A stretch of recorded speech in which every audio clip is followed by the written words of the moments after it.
नमस्कार दोस्तों, स्वागत है आप सभी का आरसी स्टडी अकेडमी में। चलिए आज का सेशन शुरू करते हैं। इससे पहले हम सेशन शुरू करें, मैं आपको कुछ इंपॉर्टेंट पॉइंट्स बताना चाहूंगी।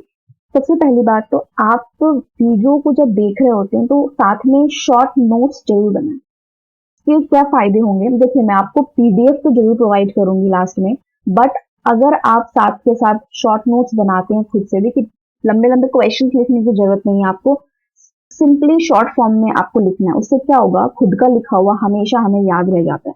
जब आप रिवीजन करेंगे तब आप उस शॉर्ट नोट्स के थ्रू फटाफट रिवाइज कर सकते हैं। दूसरी बात, जब भी मैं आपको कुछ ऐसे क्वेश्चंस कराऊंगी जो कुछ लंबे होते हैं, लेंदी होते हैं, तो उस दौरान आप वीडियो को जरूर पॉज करें और उन क्वेश्चंस को आराम से रीड करें। उसके बाद ही वीडियो को रिज्यूम करके आप आगे देखें।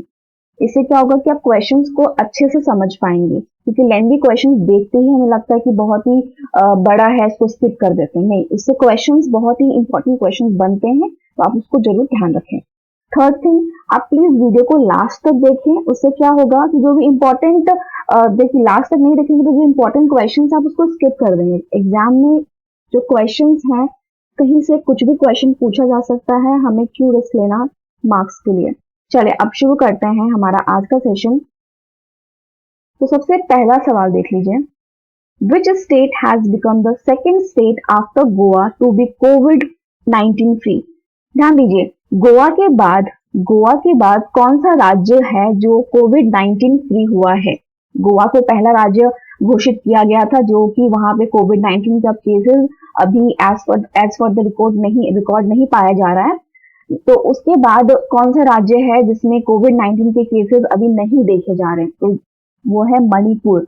मणिपुर स्टेट है जहां पे कोविड-19 के केसेस नहीं देखे जा रहे। अगर मैं बाकी ऑप्शंस की बात करूं, तो अगर अभी आप न्यूज देख रहे होंगे तो आपको क्लियरली मालूम चल रहा होगा कि अभी कोविड-19 के जो नंबर ऑफ केसेस हैं उसमें महाराष्ट्र सबसे टॉप पे है, फॉलोड बाय गुजरात, उसके बाद गुजरात, फिर दिल्ली। तो ये तीन जो राज्य है, ये जो दिल्ली यूटी है और ये जो दो स्टेट्स हैं, इसमें कोविड-19 के केसेस ज्यादा देखे जा रहे हैं। अब बात करें कैपिटल ऑफ मणिपुर, तो इम्फाल जो है कैपिटल है मणिपुर का। मणिपुर हमारा नॉर्थ ईस्ट स्टेट्स में आता है। वहां के सीएम है एन बीरेन सिंह, ध्यान रखिएगा, एन बीरेन सिंह वहां के चीफ मिनिस्टर हैं। और गवर्नर की बात करें तो नजमा हेपतुल्ला वहां के गवर्नर। चलिए आगे बढ़ते हैं। Facebook has bought a 9.9% stake in Reliance Jio for $5.7 billion, जो कि है ₹43,574 करोड़। देखिए ध्यान से सुनेगा, फेसबुक ने रिलायंस जियो में क्या किया है, $5.7 बिलियन में क्या किया है, 9.9% हिस्सेदारी खरीदी है। ध्यान से सुनिएगा क्या है, जियो जो कि रिलायंस इंडस्ट्रीज लिमिटेड की सब्सिडरी है, सहायक कंपनी है। फेसबुक ने क्या किया है, इससे लागत लगाया है रिलायंस जियो में, कितना, 43,574 करोड़, और उसने 9.9% स्टेक खरीदा है फेसबुक ने। ठीक है, तो ध्यान रखिएगा यहाँ पे।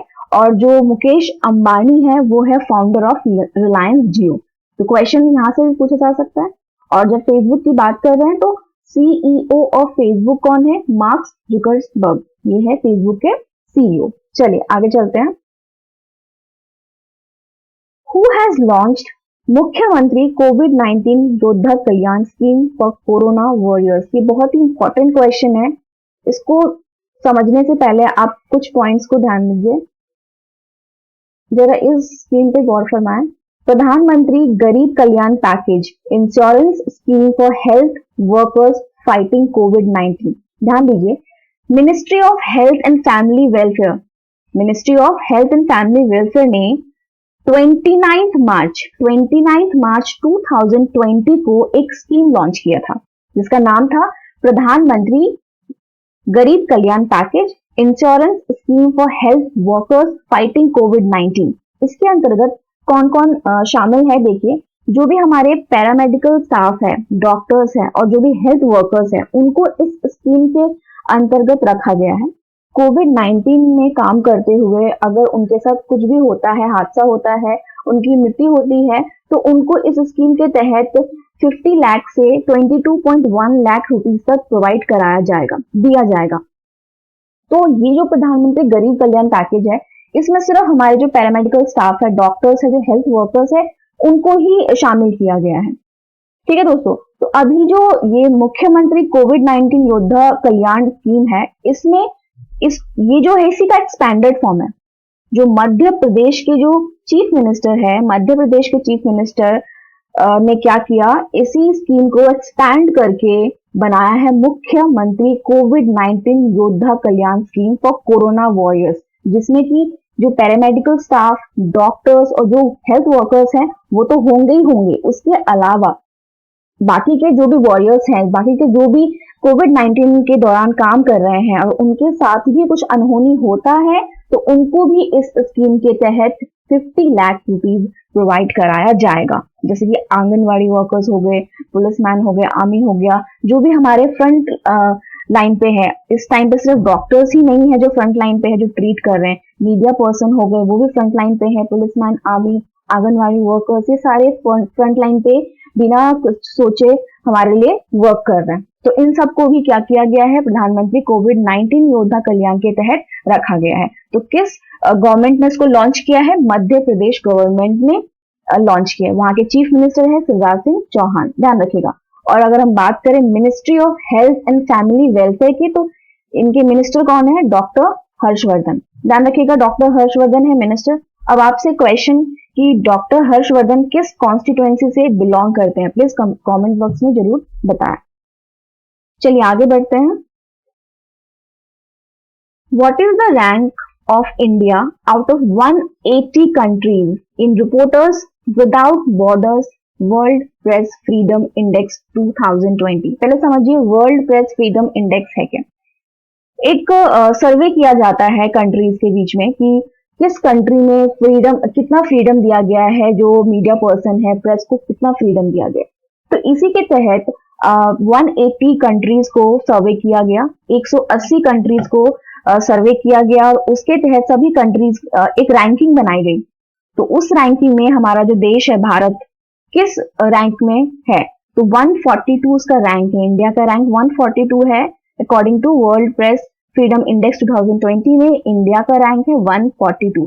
क्वेश्चन में हम इंडिया से बिलोंग करते हैं, या तो इंडिया का पूछा जाएगा या फिर सबसे पहला कौन सा है, फर्स्ट में कौन है या लास्ट में कौन है, या जो रिसेंट न्यूज में है जो कंट्री, उसका पूछा जा सकता है। तो अब ध्यान रखिए इंडिया का 142 है, ठीक है दोस्तों। और फर्स्ट जो है, फर्स्ट नॉर्वे, वहां पे बिल्कुल कोई पाबंदी नहीं है, आराम से कुछ भी प्रेस के पास फुल पावर है, वो कुछ भी एक्सप्रेस कर सकते हैं। और सबसे लास्ट जो है 180th पोजीशन पे है वो नॉर्थ कोरिया। नॉर्थ कोरिया का सबसे लास्ट रैंक है। अभी हाल में चाइना बहुत ही चर्चे में है, तो चाइना का भी देख लेते हैं। चाइना का है 177 रैंक, ठीक है, इसको ध्यान रखिएगा। चलिए आगे बढ़ते हैं। What is the name of former Fiji Prime Minister who has passed away recently? अभी हाल ही में फॉर्मर फिजी के पूर्व प्रधानमंत्री का निधन हो गया, उनका नाम क्या था? ध्यान रखिएगा, मैं ऑप्शंस आपको बता रही हूं, आप थोड़ा सा इस पे गौर फरमाएं। सहाराई ओराम, जैसे कि हम पहले सेशन में पढ़ चुके हैं इनके बारे में, ये ओडिशा के पूर्व मंत्री है, फॉर्मर मिनिस्टर है ओडिशा के और ट्राइबल लीडर भी है, ठीक है। तो ये एलिमिनेशन वैसे ऑप्शन हट गया। दूसरा हम देखेंगे बोरिस जॉनसन, अभी पीएम के जो प्राइम मिनिस्टर है वो काफी चर्चा में है बिकॉज वो कोविड-19 से ग्रसित है, तो इसलिए वो काफी न्यूज में है, तो वो उनका नाम है बोरिस जॉनसन, तो ये भी ऑप्शन नहीं है। अगर हम लास्ट देखें किम जॉन उन, तो ये भी नहीं है बिकॉज ये नॉर्थ कोरिया के प्रेसिडेंट है, ध्यान रखिएगा। तो इसके अकॉर्डिंग हमारा जो आंसर है वो है लैसेनिया कैरासे इज द आंसर, जो कि फिजी के फॉर्मर प्राइम मिनिस्टर है जिनका हाल ही में निधन हो गया। अब हम बात करें वहां का कैपिटल, तो सुवा वहां का कैपिटल है और करेंसी वहां पे फिजियन डॉलर चलती है, ध्यान रखिएगा। Next, when do we observe earth day? Earth day कब मनाया जाता है? पृथ्वी दिवस कब मनाते हैं हम लोग? ध्यान दीजिए, 22 अप्रैल को मनाया जाता है अर्थ डे। 22 अप्रैल को हम सेलिब्रेट करते हैं अर्थ डे। और 2020 का जो थीम है वो है क्लाइमेट एक्शन। क्लाइमेट एक्शन 2020 का थीम है। बाकी के ऑप्शन फटाफट हम देख लेते हैं। 21st of April, 21st of April को हम क्या मनाते हैं? आप कल ही मैंने बताया था सेशन में, हम सिविल सर्विस डे मनाते हैं 21st ऑफ अप्रैल को। इसके अलावा क्रिएटिविटी एंड इनोवेशन डे भी मनाया जाता है। World creativity and innovation day भी हम 21st ऑफ अप्रैल को ही सेलिब्रेट करते हैं, ध्यान रखिएगा। 7th ऑफ अप्रैल को हम सेलिब्रेट करते हैं वर्ल्ड हेल्थ डे, ध्यान रखिएगा। वर्ल्ड हेल्थ डे हम ऑब्जर्व करते हैं 7th ऑफ अप्रैल को। और 18th ऑफ अप्रैल की बात करें तो हम ऑब्जर्व करते हैं world heritage day. World heritage day हम ऑब्जर्व करते हैं 18th ऑफ अप्रैल को। तो अर्थ डे कब ऑब्जर्व करते हैं? 22 अप्रैल। चलिए आगे बढ़ते हैं। अपॉइंटमेंट्स की बात की जाए तो Davis Lee has been appointed as the chief executive officer of Huawei telecommunication India. Huawei telecommunication India का सीईओ किसको नियुक्त किया गया है? सीईओ किन्हें नियुक्त किया गया है? ध्यान रखिए, डेविस ली को ह्यूवेई टेलीकम्युनिकेशन इंडिया का सीईओ अपॉइंट किया गया, ध्यान रखिएगा।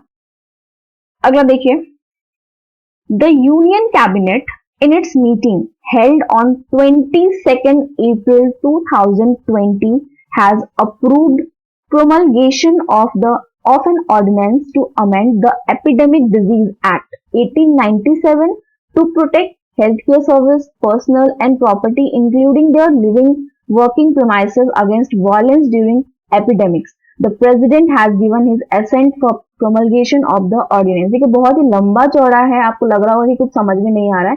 इसका मतलब क्या, ध्यान दीजिएगा। जो केंद्रीय मंत्रिमंडल ने 22 अप्रैल 2020 को आयोजित अपनी बैठक में महामारी के दौरान हिंसा के खिलाफ अपने रहने काम करने वाले परिसर सहित स्वास्थ्य सेवा कर्मियों को और जो संपत्ति की सुरक्षा के लिए महामारी रोग अधिनियम, ध्यान रखिएगा, महामारी रोग अधिनियम 1897 में संशोधन करने के लिए एक अध्यादेश को मंजूरी दी है। राष्ट्रपति ने अध्यादेश के प्रचार के लिए अपनी सहमति दे दी। क्या कहना चाह रहा है, ध्यान दीजिएगा, डायग्राम को देखिए ध्यान से। ये हमारे हेल्थ वर्कर्स हैं।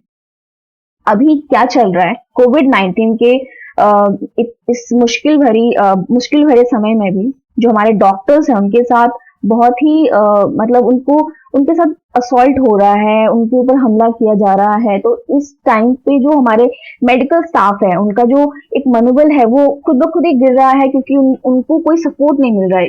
वो हमारे फ्रंट लाइन पे काम कर रहे हैं हमारे लिए, स्टिल उनके ऊपर इस तरीके के अत्याचार हो रहे हैं। तो इसी को ध्यान में रखते हुए जो हमारा एपिडेमिक डिजीज एक्ट 1897 है, इसको क्या किया गया है, इसमें कुछ बदलाव किए गए हैं, कुछ अमेंडमेंट किए गए हैं, जिसके तहत क्या होगा कि अब अगर कोई भी जो हेल्थ वर्कर्स हैं उनके ऊपर अगर किसी भी तरीके का कोई वायलेंस करते हैं तो उनको अकॉर्डिंगली क्या होगा, पनिशमेंट दिया जाएगा। वो जेल हो सकता है या उनके ऊपर कुछ किसी भी तरीके का पनिशमेंट होगा। तो इस एपिडेमिक डिजीज एक्ट 1897 जो महामारी रोग अधिनियम है 1897 का, उसमें संशोधन किया गया है। तो इसमें क्वेश्चन जो है, देखिए हमारे यूनियन होम सेक्रेटरी कौन है?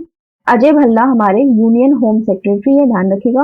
और हमारे union health minister doctor Harshvardhan है, ये भी आप ध्यान रखिएगा। चलिए दोस्तों, आज का हमारा सेशन यहीं पे खत्म होता है। आपको हमारा सेशन कैसा लगा प्लीज कमेंट बॉक्स में बताएं, ताकि हमको थोड़ा सा तो लगे कि हम जो करा रहे हैं आपको समझ में आ रहा है या नहीं आ रहा है। अगर आपको कहीं प्रॉब्लम हो रही है तो प्लीज अपना रिव्यू जरूर दें, पॉजिटिव नेगेटिव जो भी आपका है कमेंट बॉक्स में बताएं, ताकि हम उसमें कुछ इम्प्लीमेंट करें, कुछ हम भी उसमें कुछ संशोधन करें, ताकि हम आपको फिर अच्छे तरीके से रिप्रेजेंट करेंगे। ठीक है दोस्तों, अगर आपको समझ में आया है तो प्लीज लाइक सब्सक्राइब जरूर करें। Thank you.